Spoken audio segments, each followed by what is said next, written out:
Case آیا, ایک شخص نے 4 ایکڑ زمین بیچی, دوسرے نے خریدی. جس نے بیچی وہ کسان نہیں تھا, کوئی اور کام کرتا تھا. اس نے کہا میرے پاس فارغ ہے, میں تو کاشتکاری نہیں کرتا, تو ایک کسان نے خرید لی. توجہ ہے میری بات پر. وہ کسان ہل چلا رہا تھا, پہلے دن ہل چلایا تو اس کھیت کے اندر سے خزانہ نکل آیا. کھیت سے خزانہ کس کا ہے یہ جی بھائی جی سڑک لنگ جائے نا, وہ آتا ہے اور میں دینی نہیں, تسی بیانہ واپس لو. اب تو سڑک گزر گئی, مجھے تو پتہ ہی اب چلا ہے کہ یہاں ہاؤسنگ سوسائٹی آنے والی, میں تو نہیں دیتا ہی, رکھ لے آپ. کیا نکل آیا؟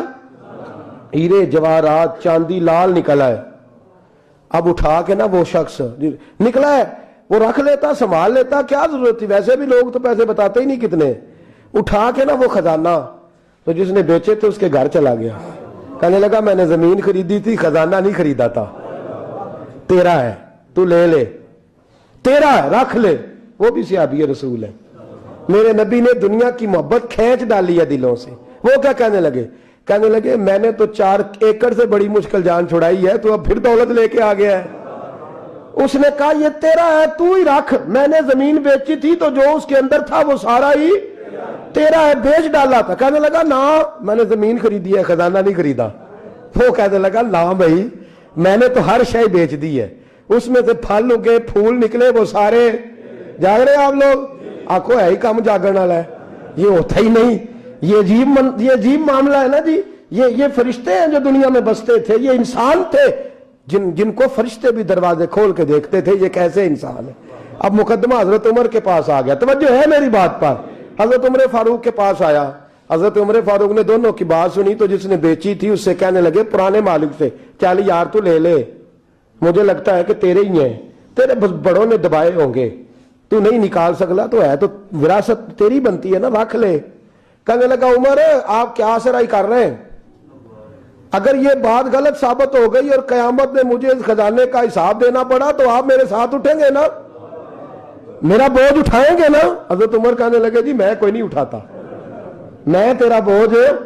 اب وہ جس کو بیچا تھا حضرت عمر کہنے لگے بھائی اس نے تو تجھے دے دیا تھا, اب تیرا ہے تو رکھ لے. کہنے لگا عمر آپ قیاس کر رہے ہیں, آپ قیاس کر رہے ہیں, اگر قیامت والے دن میں پھنس گیا تو میں آپ کا نام لے لوں اللہ کی بارگاہ میں؟ حضرت فاروق اعظم نے نا سر پکڑ لیا, فرمایا میں فیصلہ ہی نہیں کرتا, تم حضرت ابی بن کعب کے پاس جاؤ رضی اللہ ہو. حضرت ابی بن کعب کے پاس آئے اور آ کے ان دونوں نے کہا حضرت جی ہمارا ایک کیس الجھ گیا ہے. فرمایا وہ کیا؟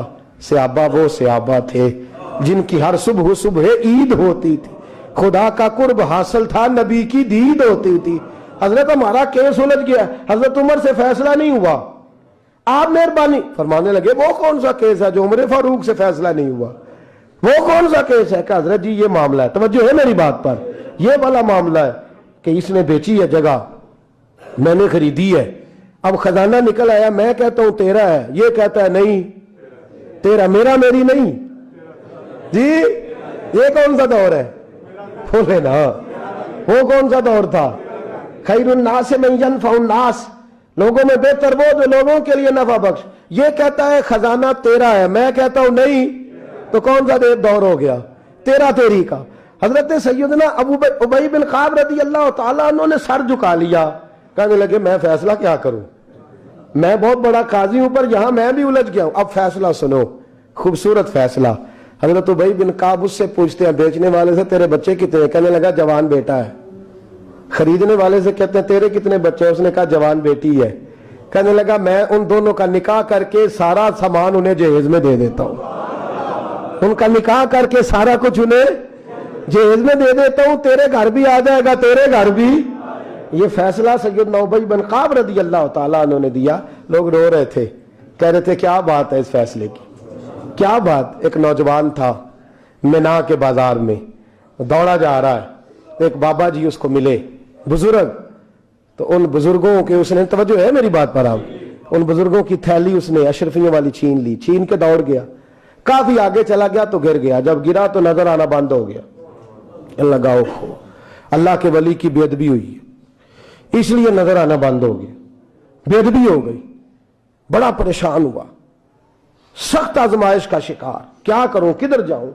جب بڑی سخت تکلیف کے اندر وہ گرفتار ہوا تو لوگوں سے کہنے لگا मेहरबानी करो मुझे बाबा जी से माफी ले दो, गिरा जो उनकी निगाह से वो संभल नहीं सकता। अल्लाह वालों की बेअदबी अल्लाह को बड़ी नापसंद है, अल्लाह वालों की बेअदबी अल्लाह को बड़ी नापसंद है, इससे जरूर बचें। अल्लाह ताला हमें बचने की तौफीक अता फरमाए। पकड़ के बाबा जी के पास लाए, बाबा जी माफ कर दें, आपकी वजह से आंखें चलेंगी। बाबा जी कहने लगे नहीं, मैंने तो बद्दुआ दी नहीं। तो वो कैसे? कहने लगे मेरे साथ जब कोई मुसलमान ज्यादती करता है तो मैं फौरन ही माफ कर देता हूं। कभी मेरे लिए दुआ कर दें। दुआ की, बाबा जी की आंखें ठीक, बाबा जी ने दुआ की, नौजवान की आंखें सही हो गई। लोग चले गए तो वो नौजवान करीब बैठ गया, कहने लगा बुजुर्गो आपने जो कहा मैंने मान लिया, पर एक बात मेरी समझ में नहीं आई। कहा वो क्या? कहा आप कहते हैं मेरे साथ कोई मुसलमान भी ज्यादती करता मैं फौरन माफ कर देता हूं। फौरन तो माफी दी जाती नहीं, दी जा सकती नहीं, थोड़ी देर तो बंदे के दिल को तकलीफ रहती है। आपने जो नहीं ना बात, लोग बारीकी में जाते हैं ना बहुत सारे। कहा जनाब बंदे के दिल में थोड़ी देर तो तकलीफ है, भाई कोई लड़ाई हो जाए तो कहते हैं अभी नहीं मैंने जाना, जरा बात ठंडी हो जाएगी तो फिर, अभी तो बड़ी चोटें लगी हैं, बड़ा मसला बना है। ये शौरी तौर पे लोग ऐसा करते हैं। कहा फौरन कैसे आपने माफ कर दिया?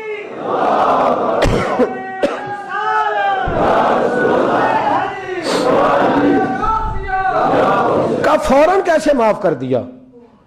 तो बाबा जी कहने लगे मुझे अपने नबी से प्यार ही बड़ा है, सल्लल्लाहु अलैहि, हम इश्क के बंदे हैं, क्यों बात बढ़ाई है, मोहब्बत बड़ी है रसूल रहमत से। पर मैं क्या बात है? बाबा जी कहने लगे मैंने हुजूर की एक हदीस पढ़ ली है, अब जो मुसलमान भी ज्यादती करता है मैं फौरन माफ कर देता हूं। कहा वो क्या हदीस? सुने मेरे दोस्तों, और बुजुर्गों की सोच देखें कहां तक जाती है। और बुजुर्ग कहने लगे अल्लाह के रसूल सल्लल्लाहु अलैहि वसल्लम ने फरमाया है कि जब तक मेरे सारे उम्मती जन्नत में नहीं जाएंगे मैं भी नहीं जाऊंगा, जब तक सारे नहीं जाएंगे मैं भी। तो बाबा जी कहने लगे देखना तेरा मेरा झगड़ा है, अगर ये झगड़ा हुजूर के पास जाएगा, अल्लाह की बारगाह में जाएगा, फिर इसका फैसला होगा, फिर ये मुकदमा लड़ेगा, फिर ये केस चलेगा, जब फैसला होगा तब तक मेरे रसूल पाक जन्नत में नहीं जाएंगे, बैठे रहेंगे। तो मैं अपने नबी को तकलीफ तो नहीं ना दे सकता, मैं अपने रसूल को बिठाए रखने की आजमाइश तो नहीं ना दे सकता। लिहाजा जो मुसलमान भी ज्यादती करते मैं फौरन ही माफ कर देता हूं, ताकि मेरे महबूब को कोई तकलीफ, मैं तेरे और अपने बारे में सोच नहीं रखता, मेरी सोच तो हर वक्त जाते रिसालत पे लगी रहती है, मेरा ज़हन तो हर वक्त मेरे महबूब की तरफ लगा रहता है, हर वक्त मैं हुजूर के बारे में ही सोचता रहता हूं। मिली सोच अपनाएं, कौमी सोच अपनाएं, जिंदगी में वो वाले काम करें जिससे कौम को नफा हासिल हो, मिल्लत का जिसमें फायदा हो, कुछ ऐसा कर जाए जिंदगी में जिससे लोग नफा उठाते रहे। महमूद गजनवी गुजर रहा था, एक बाबा जी बुढ़ापे में हाथ कांप रहे हैं तो एक पौधा लगा रहे थे, तो महमूद गजनवी को बड़ा पसंद आया। कहा बाबे को मेरे पास तो बुलाओ। बुलाया तो कहा बाबा तेरी उम्र अब हाथ कांपते हैं, सर कांपता है, राशा तारी है, तू तो ना फल खा सकेगा ना छांव में बैठ सकेगा, तो बाबा जी आप ये क्यों कर रहे हैं? बाबा जी कहने लगे चलो मैं नहीं फल खाऊंगा, मेरे पोते तो खाएंगे ना। बच्चे महमूद को बात बड़ी पसंद आई, उसने बाबा जी को एक अशरफियों की थैली इनाम में दे दी। कहा तेरी सोच बड़ी कौमी है, बड़ी है। तो बाबा जी मुस्कुरा के कहने लगे बादशाह तू अभी अभी कह रहा था कि ना तू फल खाएगा ना छांव में बैठेगा, अल्लाह ने मुझे फल भी दे दिया है, छांव भी दे दी है। अभी देखे ना, अभी मैंने काम किया, नहीं तो अल्लाह ने सारा कुछ पहले ही दे दिया है।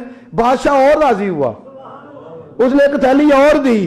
तो बाबा जी मुस्कुरा के कहने लगे देख मेरे इखलास में अल्लाह ने कितना फजल किया है, लोगों के बाग में साल में एक दफा फल लगता है, मेरे बाग में 2 दफा लग गया है। तू खैर खाई का ज़हन बना, लोगों के बारे में सोच, कौमी और मिली ज़हन बना, बड़ा ज़हन बना, बड़ी सोच बना, वो वाला काम कर जिससे ज्यादा लोगों को फायदा हो, ज्यादा लोगों का नफा हो, वो वाला काम कर। कौमी मिली मिल्लत इस्लामिया की सोच बना, आलम इस्लाम की बात कर, मुसलमान का भला कर, अपने वतन का भला कर, अपनी मिल्लत के बारे में सोच। जब तू ये काम करेगा तो अल्लाह तुझे वसाइल भी बड़े ही अता फरमाएगा, अल्लाह तबारक व तआला तेरे लिए रहमतों के दरवाजे भी ज्यादा ही खोलेगा। तो फरमाया जमीन में वो कायम रहेगा जो लोगों का भला करेगा, दूसरों के बारे में सोचेगा, वही दुनिया में जिंदा रहते हैं जो लोगों के लिए नफा बख्श बन जाते हैं। जो जात की बात करते हैं वो बड़ी जल्दी फना हो जाते हैं। दूसरों की बात कर, तू हमेशा रहेगा, तू बाकी रहेगा, तू कायम रहेगा, तू हमेशा सुबह कयामत तक तेरा नाम जपा रहेगा। मेरे आला हज़रत फरमाते हैं बेनिशानों का نشان مٹتا نہیں، مٹتے مٹتے بھی نام ہو ہی جائے گا. ہمیشہ مدحت خیر الانام میں گزرے، دعا ہے یہ عمر درود و سلام میں گزرے. آخر دعوانا